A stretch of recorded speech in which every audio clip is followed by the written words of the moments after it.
Aksi saling dorong antara petugas kepolisian dan massa buruh terjadi di depan gerbang tol Cibitung, Kabupaten Bekasi, Jawa Barat.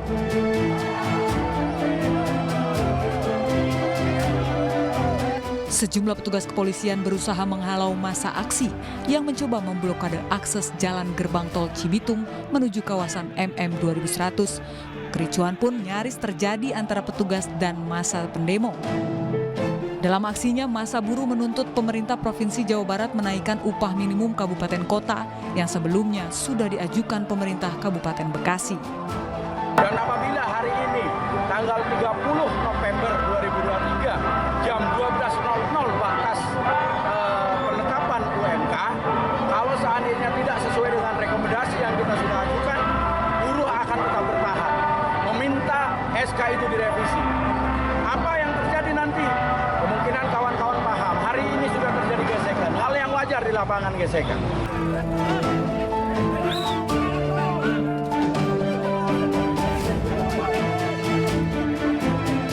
Kericuan aksi demo buruh tuntut kenaikan upah juga terjadi di simpang jalan dekat pusat perbelanjaan dan pintu keluar tol Bekasi Barat, Kota Bekasi.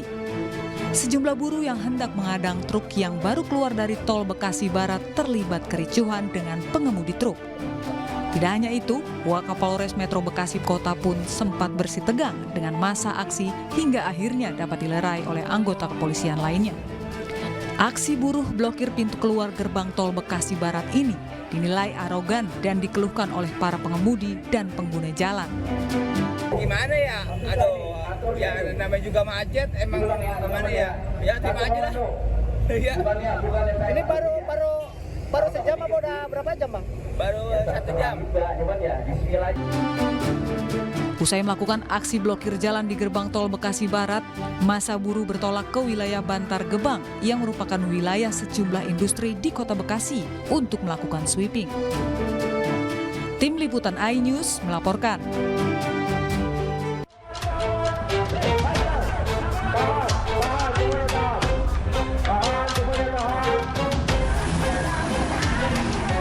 Massa buruh dari berbagai aliansi menggelar aksi dengan melakukan long march dari Gedung Sate menuju Tol Paster, Kota Bandung.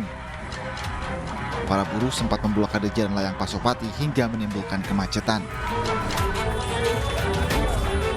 Buruh juga berhenti di kawasan Jalan Junjunan hingga akhirnya tiba di Jalan Paster.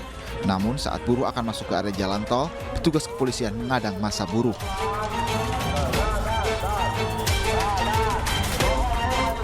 Aksi buruh di Jalan Pasar ini menimbulkan kemacetan panjang dan dikeluhkan pengendara.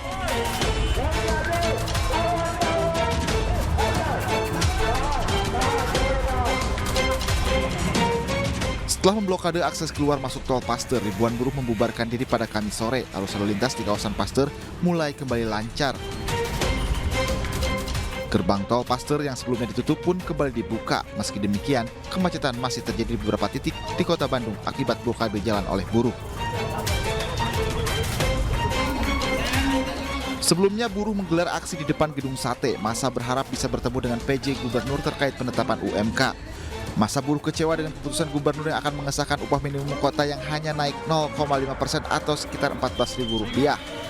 Buruh kecewa dengan kenaikan tersebut. Massa pun mengancam akan kembali menggelar aksi jika tuntutannya tidak dikabulkan. Dari Bandung, Jawa Barat, kontributor iNews melaporkan.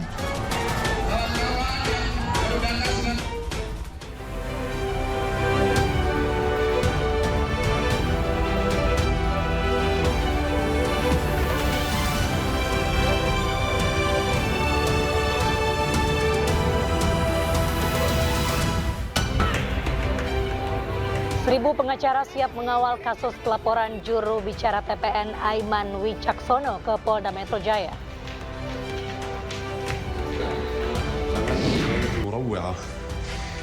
Lima bayi prematur ditemukan tewas di Rumah Sakit Al-Nasr setelah tentara Israel memaksa petugas medis meninggalkan rumah sakit.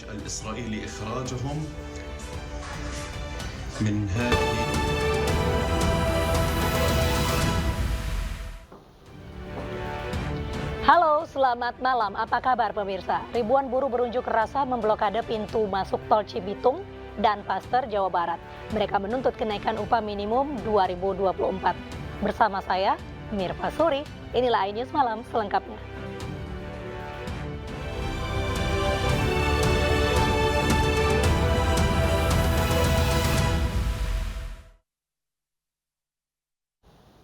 Ya pemirsa, untuk mengetahui kondisi terkini kita terhubung dengan Ahmad Jauhari dari pintu tol kawasan. Dan selamat malam Ahmad, apakah masa aksi masih berkumpul dan memblokade akses jalan gerbang tol hingga malam ini? Ya, bagus. Dan pemirsa di rumah dapat kami laporkan saat ini untuk masa aksi buruh ini masih bertahan di lokasi. Mereka ini menuntut kenaikan upah UMK sebesar 13,99%. Sementara telah dilakukan untuk mediasi oleh kepolisian, masa aksi buruh ini membuka pintu masuk ke kawasan MNJ 100. Kemudian masa aksi buruh ini masih bertahan di lokasi. Demikian, Pak. Ahmad.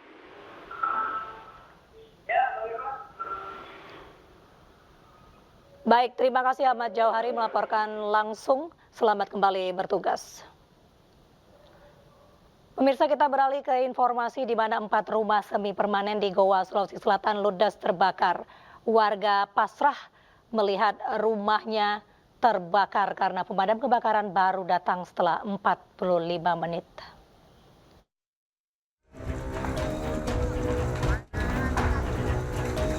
Kobaran api disertai asap tebal terus membesar hingga menghanguskan 4 rumah semi permanen di Dusun Pau, Goa, Sulawesi Selatan. Kerasnya hembusan angin membuat api sulit dipadamkan oleh warga. 2 sepeda motor, sebuah traktor sawah, serta 50 karung gabah yang baru dipanen juga hangus dilalap api. Warga pun tak mampu berbuat banyak dan hanya bisa melihat api terus membesar karena sulit mendapatkan air. Sementara petugas pemadam kebakaran setempat yang disiagakan baru bisa tiba dan menjangkau lokasi kebakaran 45 menit kemudian setelah 4 rumah hangus. Pertama kali terlihat dari teras salah satu rumah warga yang terbakar. Diduga kebakaran terjadi akibat konsleting listrik. Dugaan sementara yaitu diduga disebabkan oleh konsleting listrik yang berawal dari salah satu teras rumah warga sehingga merembet ke seluruh 4 unit rumah tersebut. Tidak ada korban jiwa dalam peristiwa kebakaran ini, namun kerugian mencapai 400 juta rupiah. Dari Goa, Sulawesi Selatan, Bukma iNews melaporkan. Pemirsa, sejumlah kios dan rumah panggung di Palangkaraya, Kalimantan Tengah juga ludes terbakar. Diduga kebakaran terjadi akibat korsleting listrik dari salah satu kios yang telah lama kosong.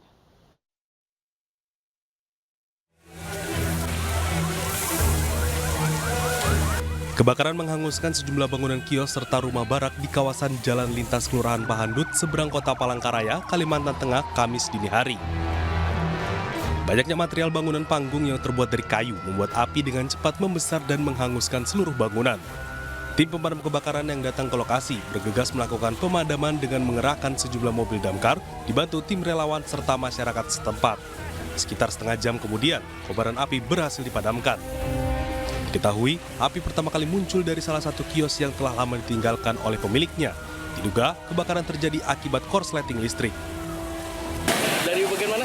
Bagian ambalan. Apa itu? Kios. Dari listrik apa dari mana, Pak? Dari listrik. Listrik. Korsleting listrik nggak kali ya? Tidak ada korban jiwa dalam peristiwa ini, namun kerugian ditaksir mencapai ratusan juta rupiah. Dari Palangkaraya, Kalimantan Tengah, Ade Sata, iNews melaporkan.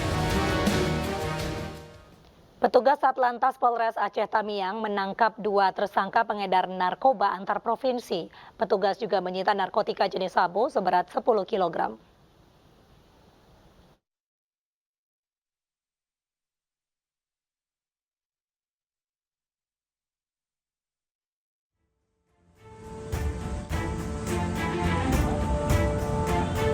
Petugas Satlantas Polres Aceh menangkap tersangka pengedar narkoba berinisial HB dan AS 47 tahun.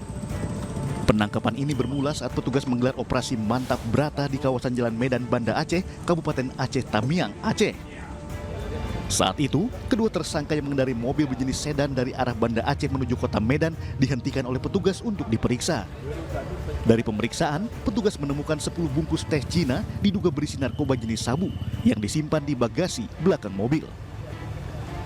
Ya, alhamdulillah hari ini kita mendapatkan hasil.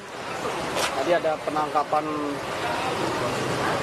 narkoba ya, jadi sabu. Jadi masih kita hitung dulu berapa jumlahnya. Kemudian juga ada 2 TSK. Nanti kita konfirmasi kembali. Kedua tersangka dan sejumlah barang bukti, sabu, serta kendaraan yang digunakan langsung diamankan Satres Narkoba Polres Aceh Tamiang guna dilakukan penyidikan lebih mendalam. Dari Kabupaten Aceh Tamiang, Aceh, Muhammad Alfi, iNews melaporkan. Kaget disalip dari sebelah kiri, sebuah truk bermuatan tabung gas menabrak warung, tempat cuci motor, serta kendaraan lain di Probolinggo, Jawa Timur. Akibat kejadian itu, warung dan tempat cucian motor rusak parah.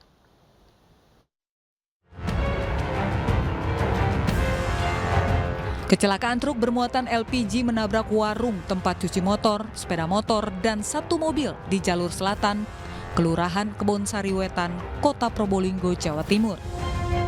Akibat kecelakaan ini, sebuah warung serta tempat cuci motor rusak parah, sementara motor dan sebuah minibus yang saat itu terparkir juga alami kerusakan. Diduga kecelakaan terjadi akibat sopir truk kaget karena disalip sebuah mobil box dari sebelah kiri dan membuang kendali ke arah kanan hingga menabrak warung dan tempat pencucian motor. Mobil box nyari saya, langsung saya pepet, saya banting kiri. Begitu Pak ya. Lalu sebelah kiri berarti sama? Ya, box tadi? Iya, enggak. Kecepatan jenengan tadi berapa Pak? 60, ya pelan ya. Beruntung saat kejadian kondisi warung belum buka dan tukang cuci motor berada di lokasi yang cukup jauh dari tempat kejadian. Ya, Mas. Nah, tiba-tiba mobil dari sana itu langsung ke sini semua. Nah, ternyata saya lihat sepeda motor saya yang rusak. Jadi keluar ternyata ini apa namanya? Warungnya udah habis. Itu cepat atau gimana Mas? Cepat ya. Polisi yang mendapat laporan segera ke TKP dan mengamankan truk dan motor untuk penyelidikan lebih lanjut. Dari Probolinggo, Jawa Timur, Hana Purwadi, iNews melaporkan. Viral di media sosial, bayi yang diduga baru dilahirkan kurang dari 12 jam ditemukan meninggal dengan kondisi dibungkus kain. Polisi menyelidiki kasus ini dan akan memburu pembuang bayi.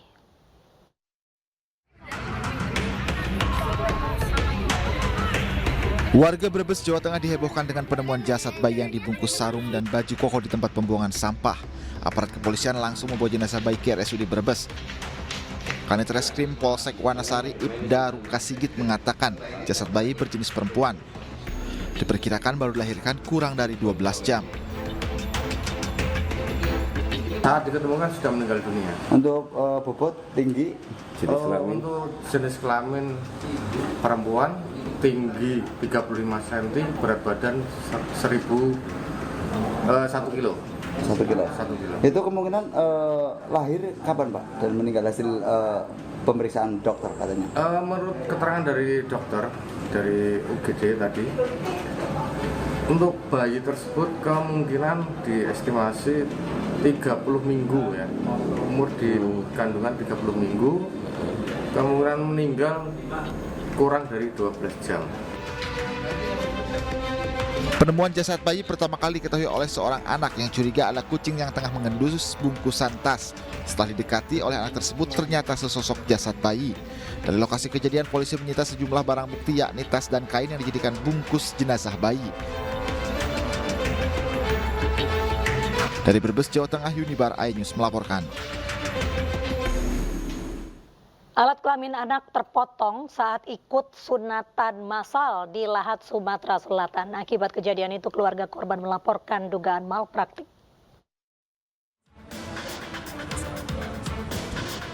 Naas AL, bocah 8 tahun terpotong alat kelaminnya saat mengikuti sunatan massal di Desa Masambulau, Kelurahan Tanjung Sakti Pumi, Kabupaten Lahat, Sumatera Selatan, 17 Oktober kemarin. Akibat kejadian tersebut, ayah korban yang didampingi kuasa hukum korban membuat aduan ke Direktorat Reserse Kriminal Khusus Polda Sumatera Selatan. Aduan ini berkaitan dengan dugaan malpraktik yang dilakukan oleh bidan saat sunatan massal yang diselenggarakan oleh Dinas Kesehatan Kabupaten Lahat. Akibat peristiwa ini, korban mengalami kesulitan membuang air kecil. Setelah terjadi sunatan massal, rupanya alat kelaminnya terpotong. Maka dari itu, saya sebagai kuasa hukum akan melakukan upaya-upaya hukum terkait anak Pak Alex ini sebagai korban, ya, tanggung-jawaban dari pihak-pihak yang melaksanakan kegiatan sunatan massal tersebut. Terkait laporan tersebut, pihak kepolisian akan memproses dan memeriksa sejumlah saksi guna menentukan siapa yang bertanggung jawab dalam kejadian ini. Kami akan periksa saksi-saksi, kemudian kami mungkin akan tentukan siapa yang harus bertanggung jawab dalam permasalahan ini. Termasuk penyelenggara, Bang, Dinkes Lahar.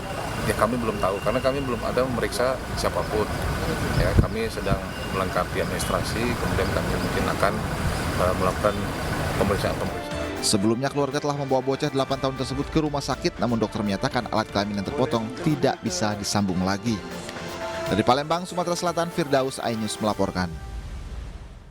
Seorang ibu hamil di Pelalawan Riau melahirkan bayi di dalam speedboat saat dalam perjalanan dari Kuala Kampar.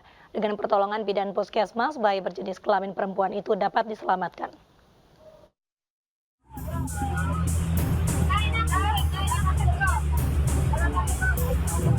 Inilah video amatir warga yang viral saat penumpang speedboat melahirkan bayi perempuan di dalam perjalanan menuju Tanjung Balai Karimun. Awalnya pasutri ini memeriksa kandungan di Puskesmas Kuala Kampar, Pelalawan Riau. Dari diagnosa tim medis, pasien sudah kontraksi dengan bukaan 3. Lalu, pasien meminta untuk dirujuk ke Rumah Sakit Tanjung Balai Karimun untuk persalinan sesar. Pihak puskesmas melakukan rujukan dengan menyiapkan pendamping bidan. Setengah jam perjalanan laut, pasien berteriak kesakitan.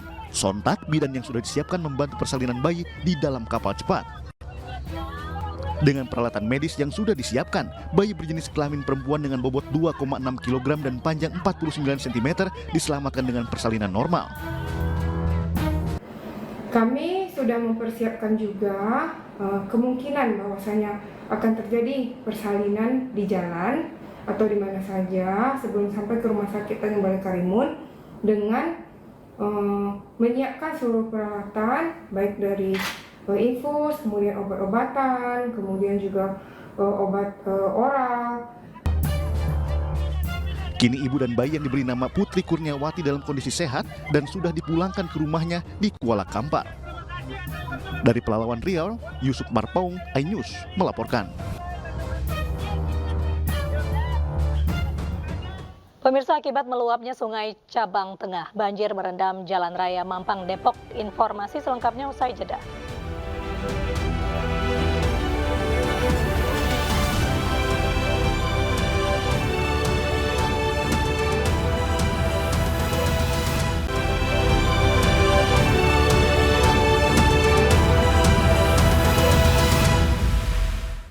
Anda kembali di iNews Malam bersama saya Mirva Suri. Pemirsa, banjir merendam Jalan Raya Mampang, Depok, Jawa Barat akibat meluapnya Sungai Cabang Tengah. Banjir menyebabkan sejumlah kendaraan mogok.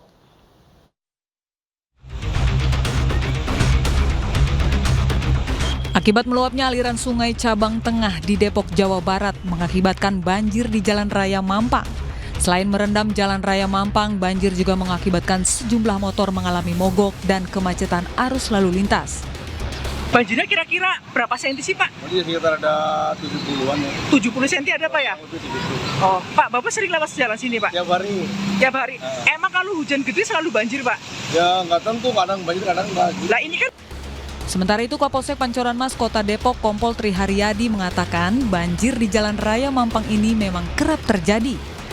Mampang air meluap dari kali yang ada di Jalan Utara sehingga menyebabkan genangan cukup tinggi sehingga menghambat alur lalu lintas baik yang mengarah ke Sawangan ke arah barat maupun ke timur ke arah Margonda. Polisi mengimbau kepada pengendara untuk mencari alternatif jalan lain untuk menghindari banjir dan agar kemacetan panjang tidak terjadi di sekitar Jalan Raya Simpang Mampang. Dari Depok, Jawa Barat, Iyung Rizky, iNews melaporkan. Banjir menggenangi sejumlah wilayah di Jakarta. Banjir dengan ketinggian 1 hingga 3 meter terjadi akibat luapan Kali Ciliwung.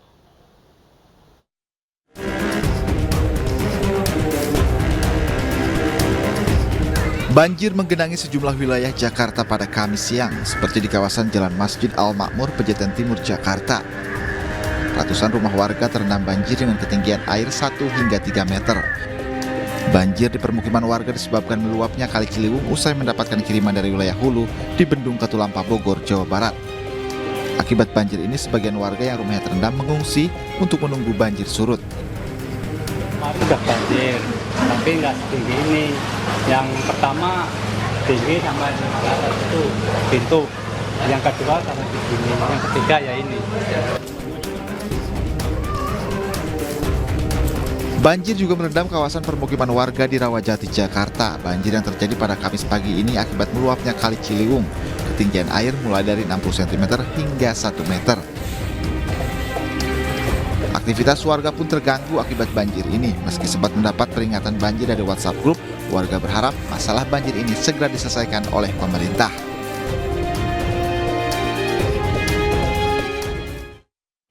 Hujan deras yang mengguyur Bogor, Jawa Barat, Rabu malam mengakibatkan Sungai Cirawa Kalong di Desa Ciherang, Bogor, meluap ke perumahan Bumi Kartika Dramaga. Sementara itu, hujan deras juga sempat membuat Bendungan Katulampa berstatus siaga 2.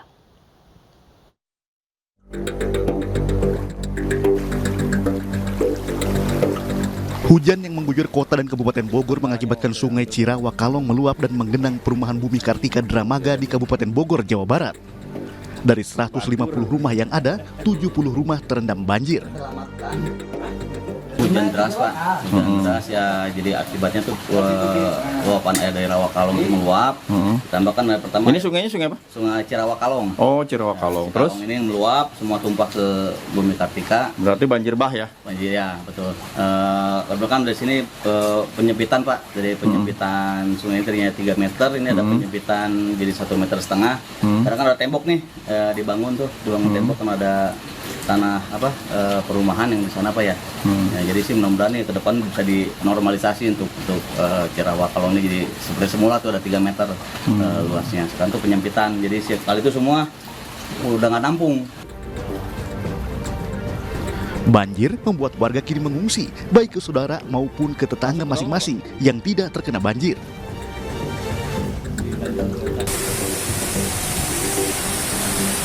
Hujan deras juga sempat membuat Bendungan Katulampa pada Rabu malam berstatus siaga 2. Debit air yang awalnya berada dalam posisi status normal, yakni 20-30 cm, secara tiba-tiba melonjak hingga memasuki ketinggian mencapai 160 cm atau status siaga 2. Ketinggian air di Bendungan Katulampa sudah surut dan hingga Kamis malam bertahan di ketinggian 30 cm. Dari Bogor, Jawa Barat, Tim Liputan iNews melaporkan. Upaya menggalang dana untuk anak-anak pejuang kanker digelar dengan menggelar konser amal bertajuk Symphony for Life. Dana yang terkumpul akan digunakan untuk membangun rumah perawatan paliatif bagi anak pejuang kanker stadium lanjut.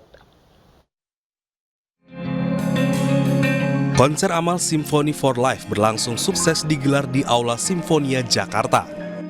Konser amal ini menghadirkan pianis kelas dunia asal Inggris berdarah Indonesia, George Harliono, dan Jakarta Sinfonietta. Digelar untuk menggalang dana bagi anak-anak pejuang kanker. Konser ini juga menghadirkan Melviana Patricia, seorang penyanyi remaja penyintas kanker sebagai narator. Of course, it's a very special concert for me. Be doing something, raising money for something so important. I think it's a great thing for me to do here in Jakarta.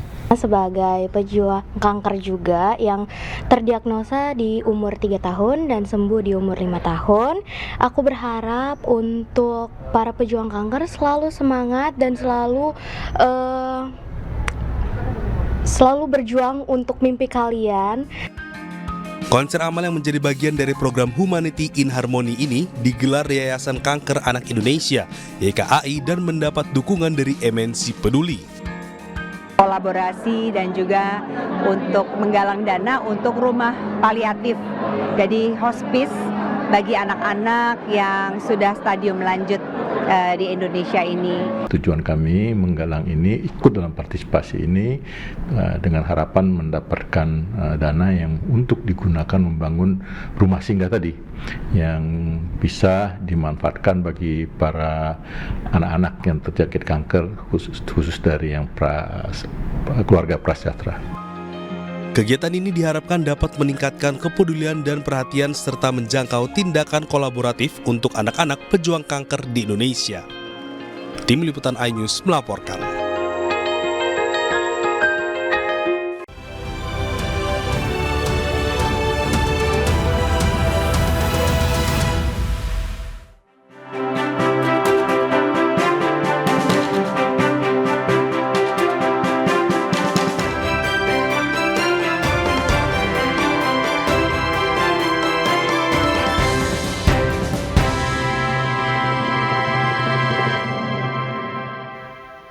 Pemirsa, tim hukum TPN Ganjar Mahfud menyikapi terkait pelaporan juru bicara TPN Aiman Wicaksono ke Polda Metro Jaya. TPN menyebut ada 1.000 pengacara siap mengawal kasus ini.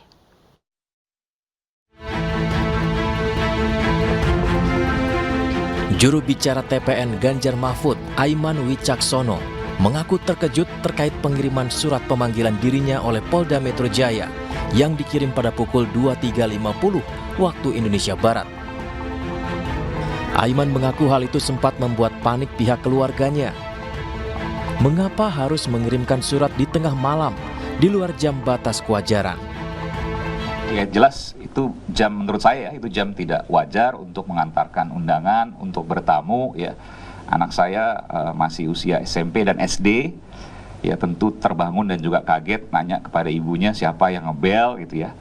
Ibunya menjawab ini dari pihak kepolisian, ya tentu dia terkejut ya untuk menyampaikan surat itu. Tapi ya itulah faktanya yang terjadi.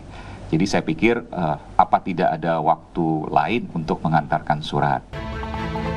Tim hukum TPN Ganjar Mahfud menyayangkan hal tersebut dan menduga ada cara-cara yang dilakukan untuk melakukan intimidasi.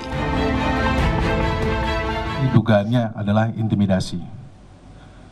Tentunya dalam hal ini kami sangat menyayangkan, sangat menyesali apabila proses demokrasi yang sedang berjalan ini dan kemudian terkait dengan kebebasan berpendapat dari warga negara Indonesia yang kemudian kalau kita berpendapat apa-apa dilaporin polisi, ini akan mengancam proses demokrasi yang sudah kita bangun selama ini. Meski begitu, tim kuasa hukum mengaku tetap akan mengikuti proses hukum sesuai dengan aturan.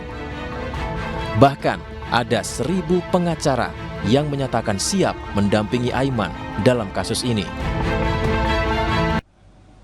Sudah banyak pengacara yang bergabung untuk mendukung Mas Aiman Wicaksono. Ada 1.000 pengacara yang bersedia untuk menjadi pengacara. Calon Presiden nomor urut 3 Ganjar Pranowo menanggapi soal adanya dugaan kebocoran data pemilih pada pemilu 2024. Ganjar meminta KPU untuk segera memperbaiki sistem agar tidak mudah diretas. Dan informasi ini sekaligus menutup iNews Malam. Saya Mirfa Suri dan kerabat kerja yang bertugas undur diri. Terima kasih, selamat malam. Sampai jumpa.